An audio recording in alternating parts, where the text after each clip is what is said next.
తెచ్చిముట్టుకో. అమ్మో, ఎన్ని కట్టలు ఎక్కడ కొట్టేశావు?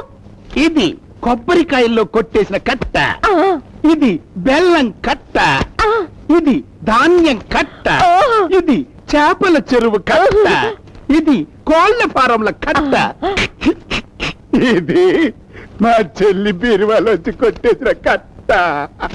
నువ్వెంత దొంగ నా మొగుడివిరా, నా మొగుడా.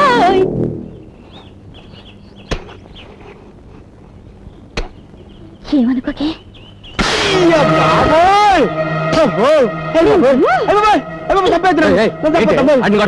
కొట్టాలా నరికి పోగలెట్టాలా? ఇంటికి పెద్ద పాలేరు వాడి మీద చేసుకుంటాం, ఊళ్ళు పొగరెక్కిందేంటి? ఎంత మాట అన్నారండి. మీ కష్ట సుఖాల్లో పాలు పంచుకునే మీ భార్యకి, మీ లాభ నష్టాలు లెక్కలు చూసే మీ అర్ధాంగికి ఒక పాలు తప్పు చేస్తే కొట్టే హక్కు లేదా? ఏం తప్పు చేశాడు? బెల్లం బట్టికి నిప్పంటుకుని 2 లక్షలు నష్టం వచ్చిందంటే వీడు అజాగ్రత్త వల్లే కదా. బెల్లం బట్టికి నిప్పంటుకుందా? ఎప్పుడురా? నాకు తెలియదు నాయనే. నేను బెల్లం అనే మాట అంటేనే భూతార్థం తీస్తారు తండ్రి. వడగాలు వచ్చి వరి కుప్పలు కొట్టిపోయాట, 1.5 లక్షలు లాసు.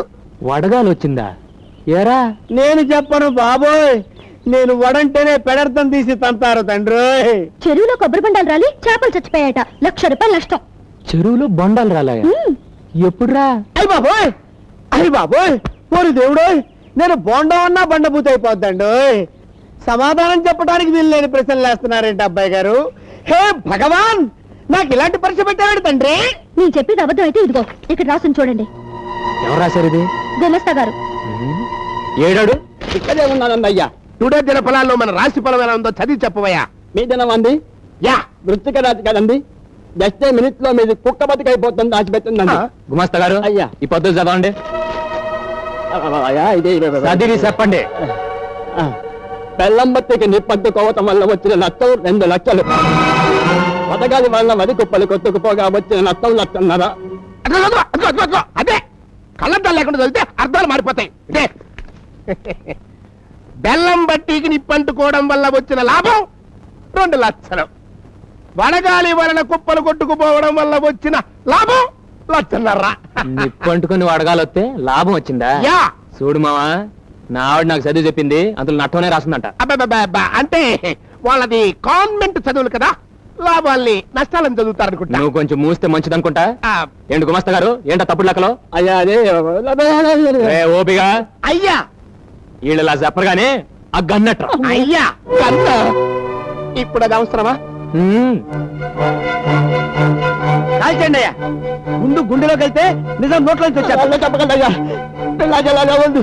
మీ మావయ్య గారు నన్ను పెట్టి నా చేతి దగ్గర ఇచ్చారు. తెన్నింటి అసలు లెక్కడతావరా? రామ, మీ ఇంటికి 36 వాసాలు ఉన్నాయని నేను ఎప్పుడు కౌంట్ చేయలేదు అల్లుడు. Mother promise. మర్యాదగా కొట్టేసి నువ్వు ఎక్కడ దాసా చెప్పు, లేకపోతే కాల్చి మారస్తా. వద్దల్లుడు, మేనమావని చంపితే పాప చుట్టుకుంటుంది. ఏంటి చుట్టుకునేది? చుట్ట కౌసుండి కృష్ణుడు చంపితే ఏం చుట్టుకుంది? మీరు మేటనొక్కేయండి, ఒక్కరికి కక్కేస్తాడు. కక్కడానికి నా దగ్గర ఏం లేదు అల్లుడు. తిన్నదంతా మీ మేనత్త జబ్బుకే జీర్ణం అయిపోయింది, పైసా కూడా లేదు. Father promise. అమ్మో పాము, పాము పాము, పెద్ద పామురా. అవునండి, నేను కూడా చూశాను. ఏదేటి వెళ్ళింది? మీ మామయ్య గదిలోకి వెళ్ళి మీ అత్తయ్య పరుపులో దూరింది. కట్టల పామురా, కట్టల పాము. కట్టపాము కదండి, అది ఈ మధ్య ఇంట్లో తెగ తిరిగేస్తుందండి. నేను పట్టేస్తారు కదండి. నాగరాజ నాగరాజ.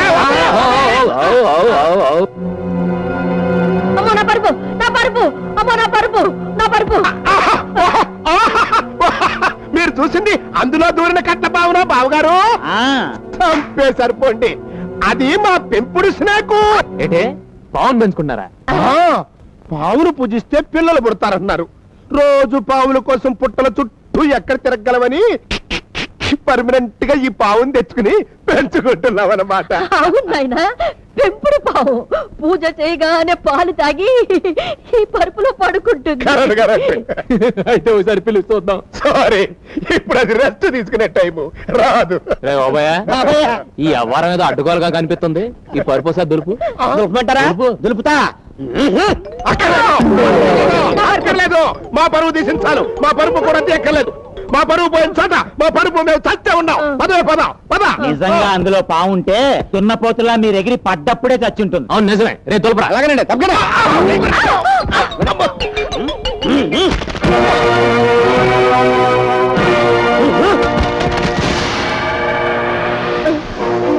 చూసావురా ఎన్ని నోట్ల కట్టల పాములున్నాయో. అమ్మ దొంగ నా మావయ్య, నన్నే మోసం చేస్తావా? ఏమండి, ఆయన మోసం చేసింది మిమ్మల్ని కదండి, దేవతలాంటి మీ అమ్మగారిని, ఆవిడ నమ్మకాన్ని. ఒక్కసారి అత్తయ్య గారిని చూడండి, పాపం తన అన్నగారికి నీచుడని తెలిసి సిగ్గుతో ఎలా తలదించుకున్నారో. చిచ్చి, ఈయన మీ మేనమావ అంటే నాకే మండుతోంది, ఇంకా అత్తయ్య గారికి ఎంత రగిలిపోతుందో. మా అమ్మకు తోడబుట్టినాడు గనక ఎంత ద్రోహం చేసినా ప్రాణాలు వదిలి పెడతాను. రే బాబాయ్, బాబాయ్ రేపటి నుంచి వీళ్ళ శాత గోసీలు కట్టించి కూలీలతో పాటు పొలం పని చేసి. అలాగే. సారీ అల్లుడు, మేము ఆ పనులు చేయలేం. హలో మాస్టర్, మిమ్మల్ని 3 పూట్ల ఎరగదని మీ చేత పన్ను చేయించే పూచి నాది. మీరు ఆ విషయం మర్చిపోయి హ్యాపీగా ఉండండి. అబ్బాయి గారు ఇదిగోండి డబ్బు. అమ్మకిచ్చి బీరాలు పెట్టమను. ఏమండి, ఇంత డబ్బు మీ అమ్మగారి బీరువాలో పెడతారా? ఏ ఆవిడ 4 కాలాల పాటు బ్రతికుండడం మీకు ఇష్టం లేదా? ఏంటే మీ మామయ్య గారు దుర్బుద్ధి చూశారుగా, మీ అమ్మగారు నిద్రపోయేటప్పుడు ఓ బండగా ఆవిడ నెత్తి మీదేసి ఈ డబ్బు తూపట్టే. అమ్మో నిజమే, డబ్బు కోసం వీడు అంత పని చేసినా చేస్తాడు. అయితే ఆ డబ్బు నీ దగ్గర ఉంచు. అమ్మో, నన్ను చంపితే? అత్త కోసం ప్రాణాలు అర్పించిన ఓ కోడలుగా చరిత్రలో నిలిచిపోతాం. ఈ అత్త కోసం ఆ మాత్రం త్యాగం చేయలేవా తల్లి? సరే, మీరు చెప్పారుగా, చేస్తాను.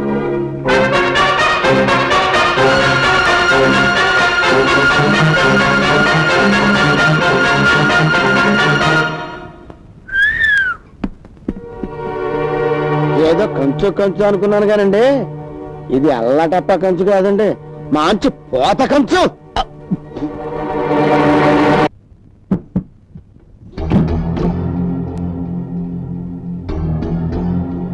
సబాష్, బాగా నటించావు, గొప్ప నటివి. ఆ విషయం అందరికీ తెలుసు అత్తయ్య గారు, మీరే కాస్త ఆలస్యంగా తెలుసుకున్నారు. పిచ్చి తల్లి, నేను నీకంటే గొప్ప నటిని. నేను నటించడం మొదలుపెట్టేసరికి నువ్వు ఇంకా పుట్టలేదు అని అంటాననుకున్నావు కదూ? అనను, ఎందుకంటే ఆ మాత్రం తెలుసుకునే తెలివితేటలు నీకున్నాయని నాకు తెలుసు. కోడలు తెలివితేటలు మెచ్చుకునే అత్తగారు దొరకడం ఎంత అదృష్టం అని నేను మురిసిపోతున్నాను. ఎన్నాళ్ళకు ఎత్తుకు పైవెత్తు వేసే సమూచి దొరికిందని మీరు మురిసిపోతున్నారు కాదు? ఎత్తెంతో తెలుసుకోకుండా ఎగిరెగిరి పడితే మూతి పళ్ళు రాలిపోతాయి అని నేను చెప్పను. రాలిపోయిన పళ్ళు కట్టించుకున్న అనుభవజ్ఞులు ఎదురుగా కనిపిస్తుంటే నాకు ఆ మాత్రం తెలీదా? ఈసారైనా కాస్త జాగ్రత్తగా ఉండండి నేను చెబుతున్నాను అత్తయ్య గారు. 20 ఏళ్ల కుర్రకుంకో కాబట్టి నోటికొచ్చిందల్లా వాగుతున్నావు. 60 ఏళ్ల అనుభవం ఉన్నదాన్ని కాబట్టి నేను నీలాగా వాగను. 60 ఏళ్ల వయసు అవగానే రిటైర్ అయ్యి మూల కూర్చుని 20 ఏళ్ల కుర్రకుంకకే పెత్తనం ఇచ్చేయాలంటానని తెలిసే వాగుండరు. ఇదిగో చూడమ్మా, నీకు తెలియదు ఒకటి ఉంది, ముందుగా చెప్పకపోతే కంగారు పడతామని జాలిపడి చెప్తున్నాను. సరిగ్గా 24 గంటల్లో, అంటే రేపు మధ్యాహ్నం 12 గంటల్లోగా ఆ పెట్టిన నీ చేత్తో నువ్వే నాకు అందిస్తావు. అలా అందుకోపోతే నా పేరు నాగమణి కాదు. మా పరువు బజారు పాలు చేయకు. అత్తగా కాదు, అమ్మగా అడుగుతున్నాను. ఈ ప్రయాణం అనుకో. ఏంటమ్మా ఏమైంది? అమ్మాయి పుట్టింటికి వెళ్ళిపోతానంటుంది బాబు. ఏ ఇక్కడేం తక్కువైందని? ఆయన డాక్టర్ చదివారు, పట్నంలో హాస్పిటల్ కట్టాలి, డబ్బు కావాలన్నాను. దానికి మీ అమ్మగారు ఏమన్నారు తెలుసా? ఇదంతా దొరబాబాస్తి, అడ్డైన వాళ్ళకి ధారపోయటానికి ఒప్పుకోను అన్నారు. అవునే, ఈ ఆస్తంతా మన్నైతే. ఇప్పటికే నా చదువుల కోసం బోళ్ళంత డబ్బు ఖర్చు పెట్టాడు. ఇప్పుడు హాస్పిటల్ కట్టడానికి మళ్ళీ డబ్బు అంటే ఎలా? అందుకే వెళ్ళిపోతానంటుంది. మా నాన్న గతి లేనాడు కాదు. నువ్వు ఇల్లు వదిలి వెళ్ళావంటే నేను ఊరి పూసుకుని చేస్తాను. అమ్మా ఏంటో మాటలు? ఇప్పుడు నీ మూడుకో ఆసుపత్రి కట్టించాలి అంతేగా? రే ఎంత వద్దురా? 5-6 లక్షలు. సుధా, నిన్న ఇచ్చిన డబ్బట్రా. ఆలోచిస్తున్నావు ఏంటి? ఇల్లు బట్రా. వద్దులే బాబు, నువ్వు కష్టపడి సంపాదించిన డబ్బు పరాయి వాళ్ళకి ఎందుకు ఇవ్వాలని అమ్మాయి ఆలోచిస్తుంది కాబోలు. పరాయి వాళ్ళు ఎవరమ్మా? నా తమ్ముడికి ఎత్తున్నాను, కాదంటానికి ఇదెవరు? ఏయ్ వెళ్ళి పట్రా.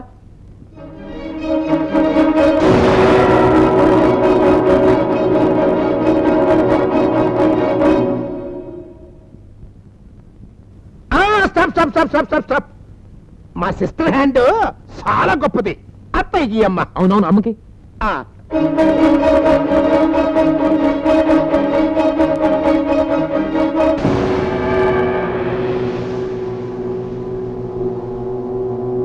బాబు, టైం ఎంత అయింది? ఏయ్, చెప్పు. కరెక్ట్ గా 1 నిమిషం తక్కువ అమ్మా. 12కి. ఏం దేనికమ్మా? 12 దాటితే వజ్యం వస్తుంది. అందుకని ఏమండి, నాకు చిన్న ఐడియా వచ్చింది. ఏంటది? ఈ డబ్బుతో ఎక్కడో పట్నంలో 100 ఆసుపత్రుల మధ్య మీ తమ్ముడు గారు 101 ఆసుపత్రి పెట్టడం మంచిదంటారా? ఒక్క ఆసుపత్రి లేని మన ఊళ్ళో నాగమణి ధర్మాసుపత్రి అని మీ అమ్మగారి పేరు మీద ఆసుపత్రి పెట్టడం మంచిదంటారా?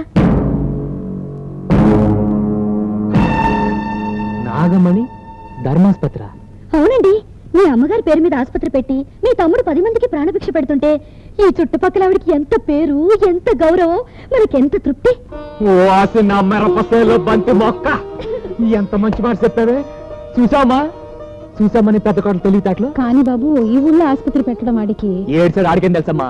నీ పేరు మీద ఆసుపత్రి మనోళ్ళు బంపరు శంకుస్థాపనకి ఏర్పాటు చేస్తాను, రెడీగా ఉండండి.